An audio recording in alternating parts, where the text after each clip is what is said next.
Hello and welcome or welcome back to the Talk Podcast. Today, I want to react to a clip from Kevin Samuels. And if anyone has never heard the name, please take your time, take a look to it, because he's a very interesting personality. And even though he's not amongst us anymore, he is still very much putting an impact, right? Or giving an impact. His opinion is still very much valid.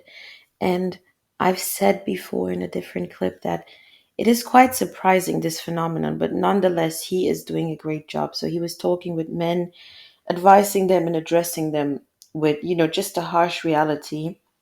And to be honest, he would serve it much more harder towards men than to women. But obviously, given the fact that women are just not used to hearing the reality, hearing the harsh truth, due to all the sugarcoating that's going on, sometimes the reaction is going to be difficult.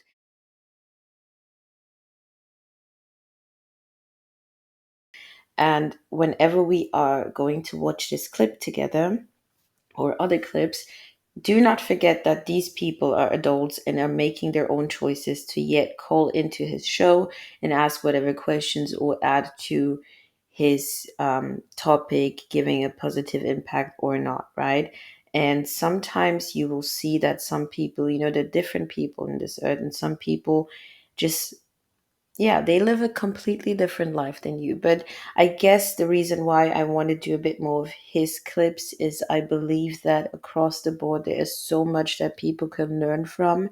I think there is so much that women can learn from, like really from being more accountable with your own choices, addressing your actions, the way you treat people, maybe like digging into the expectations that you have, maybe kind of figuring out the things, questioning the things that you've set as priority. Maybe they are not the most important, right? So I think it's always good to take away your emotions, listen to this, and figure out for yourself, is there something that you can learn from, right? So let's go. I think I would love to start from here because this is quite interesting.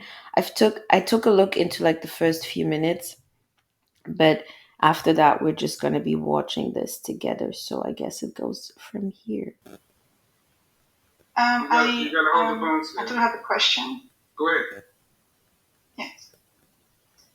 Go ahead. As I said, I'm 28. I do have a daughter. She just turned 3. With my current boyfriend. Sorry.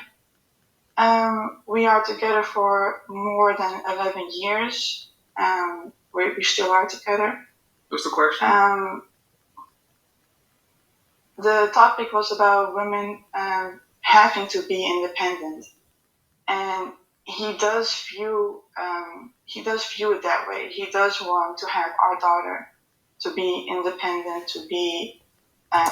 Okay, hold on. Let's summarize. This young lady, 28 years old, has a daughter who's 3 years old, is in a relationship. Her boyfriend, okay, just so you guys understand, because I guess the video is a bit shaky the first few minutes. Educated to have her own stuff. And who, your boyfriend? I'm trying to tell. Yes. Okay. Well, ma'am, how old are you? I'm almost 28 next month. Right. And you've been with this guy for 11 years? Yes, I know. It should have been much earlier than we got married. Let me do what no. See, I don't like when y'all do that. I'm sorry. It's like y'all want to say what you want to say, you don't want to hear it. Said I do. He wants her to be independent because look what he has. He was an independent woman. You're not a wife. You didn't demand that you had to be married before you had a baby. So why should you listen to what you're having to say about his daughter if his mother accepted, her mother accepted it? It's more that I saw my mistake and you guys live together? You guys live together? No, it's a lot of stuff over here. Okay. I need you to calm down. Yeah. Because the reality is this may not work. You know what?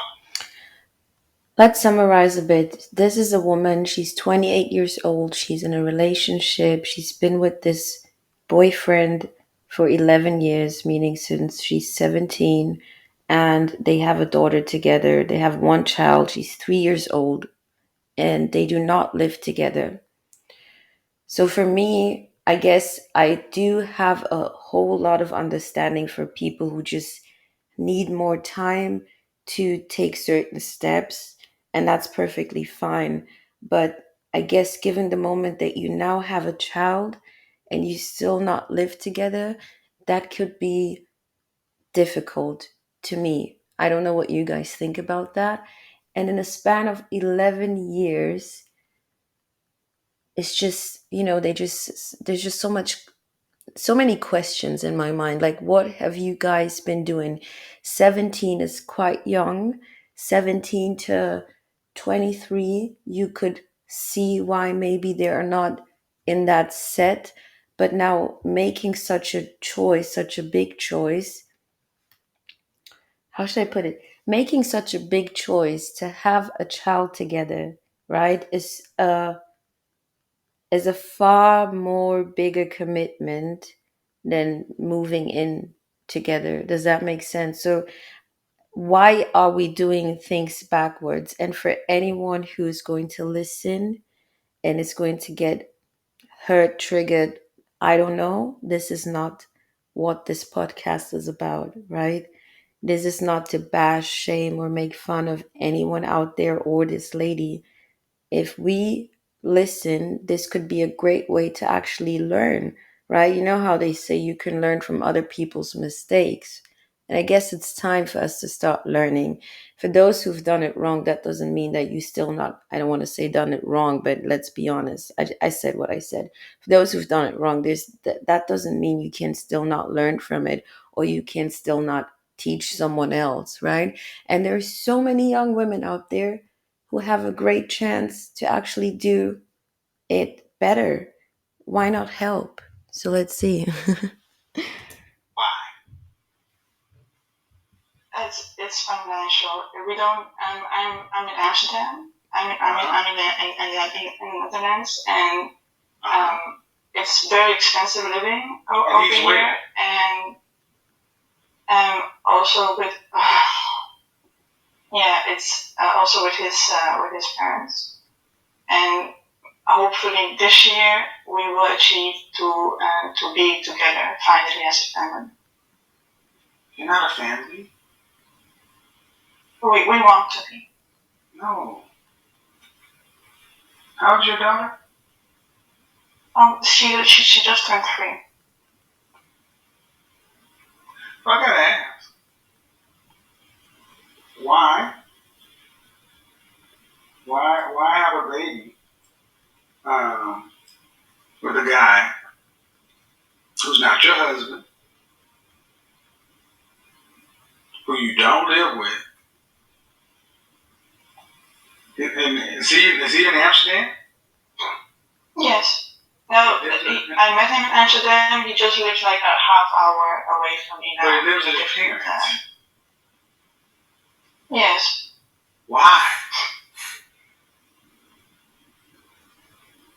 I guess because he's comfortable where he is, and why did you do this? And why did you do this? Because I didn't see the necessity to be married. He just laughed. You didn't see the necessity to be married. What do you do for a living? I'm a research analyst. Mm-hmm. And what does he do for a living? He's to be like his own cab driver, like his own cab driver. Okay. So you didn't see the necessity to be married, so you basically chose to be a single mother because you're dating a guy who's a bum. Yeah, and I don't want to say that he's a bum, but okay. How old is he? He's 29. Is he physically impaired in any way? No. he worked well enough to have sex and impregnate you, but he can't get his own place. Okay, let's talk about it. At this point, right, I can agree to Mr. Samuel's perspective, right? Because look, context is the most important in life. We would all understand you're 28, 29, you are in middle of your studies, or even if you're not and you chose to stay at home and you're working as a cab driver because you're saving money, there is like a plan to it, right? You're not making other choices that you cannot afford, if that makes sense. But in this case, literally, this is being a bum because you're living a life that you cannot afford. You're being unresponsible. You're staying at your parents' home, and this is really just a bad look, right? There's nothing wrong with you, but as she said, he's just comfortable where he is. I would be comfortable as well. Like, it's quite nice at home at, parents' place. Man, if you're over 25 and living home with your parents, that makes you a bum. That makes you a loser for the most part. Unless you're in school or sick or extenuating circumstances, you had a baby with a loser.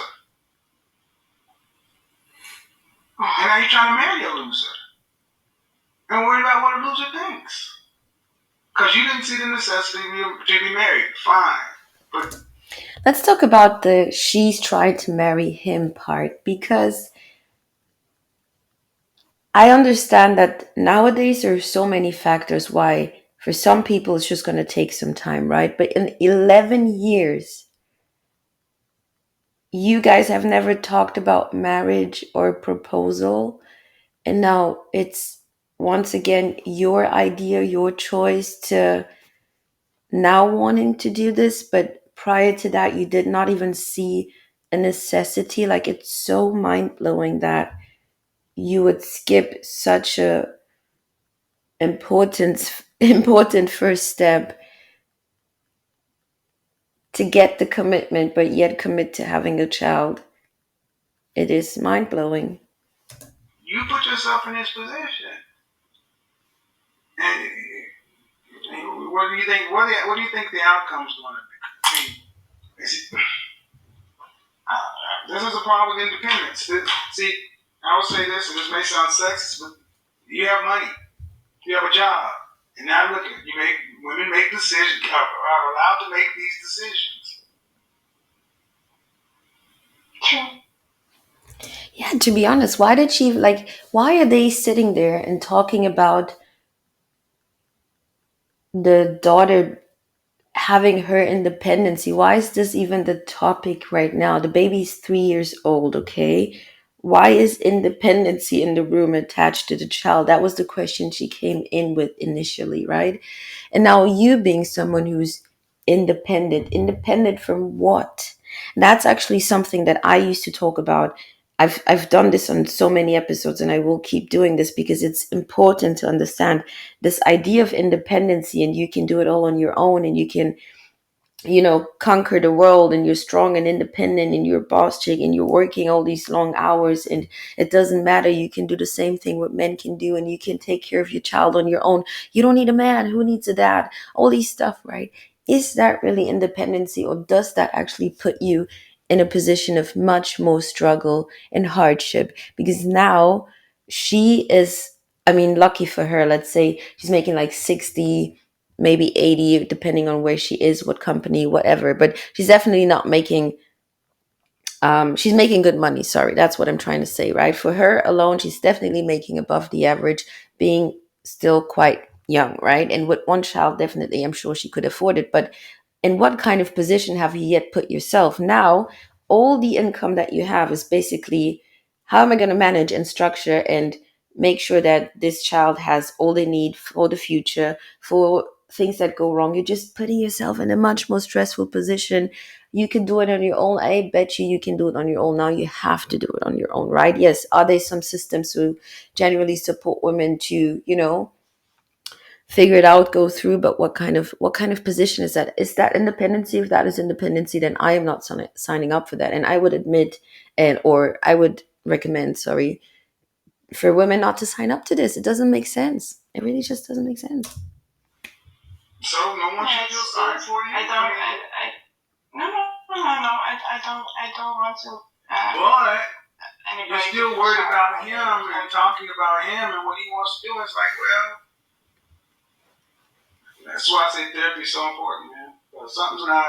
That doesn't make sense. Yeah, and this is not offensive. You can tell that. I mean, she can be a very shy personality. It's an awkward situation. It's a difficult topic. I get that. But there are some people, they're just socially awkward.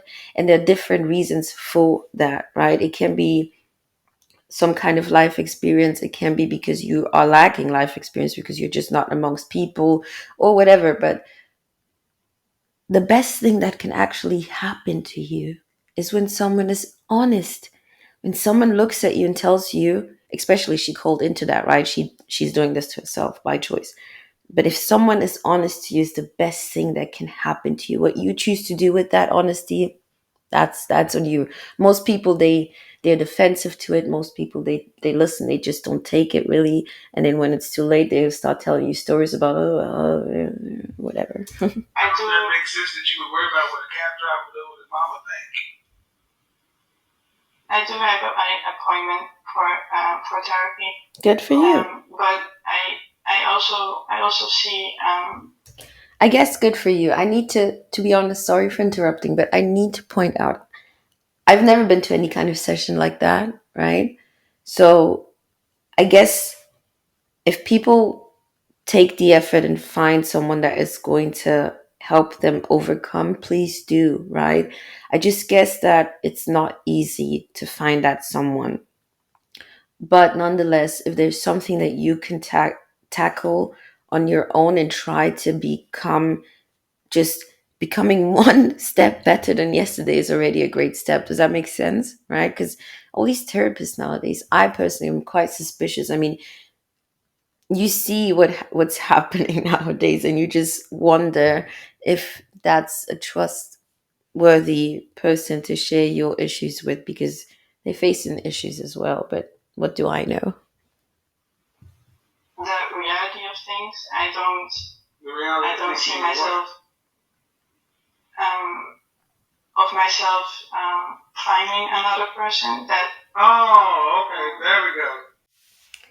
So I guess I will leave it to that. I personally do not think that in any way she should be thinking of finding another person. That is not what should be her, like, that's not the priority right now. I would say try to work on yourself. Go visit that therapist. Go figure out where your issues are.